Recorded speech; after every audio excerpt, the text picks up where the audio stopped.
Greg Jones is a consultant at the Small Business Development Center. He volunteered his time to provide our students with some advice on how to develop the HR portion of their business plans. I talk to people about the whole hiring process as well.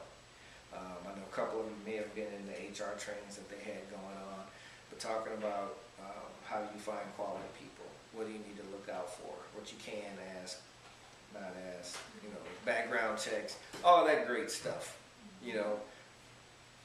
I tell people sometimes you can put all that in your business plan too, because you're going to have to do it at some point. So at what point do you start thinking about those things? So, you don't want to be, I need to hire somebody next week. Man, how do I find that person? Do I do applications? If you have a process somewhat in place before that time comes, it can help you out.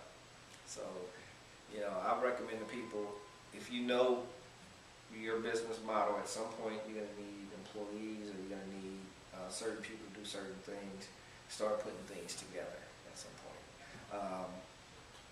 If you know you're going to need contracts or agreements, do you start looking at that stuff right before you do it, or do you do a lot of that stuff on the front end? Start thinking about, what do agreements look like? What do some of these contracts look like?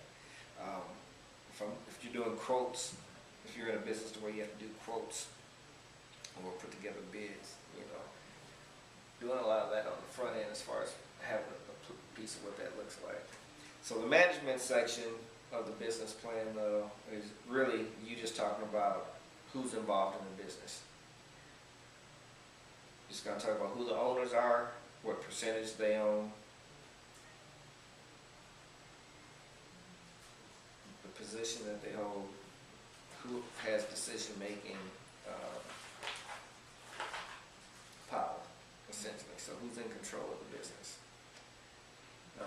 Nobody in here is in the type of business, but if you were doing any type of government contracting, they want to know who has control and interest in the business, who can make decisions.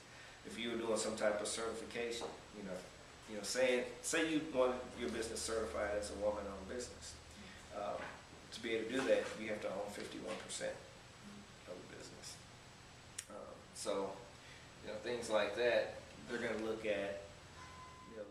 I hope you enjoyed this preview of the type of valuable information Greg Jones provides our students and clients at the Nashville Business Incubation Center.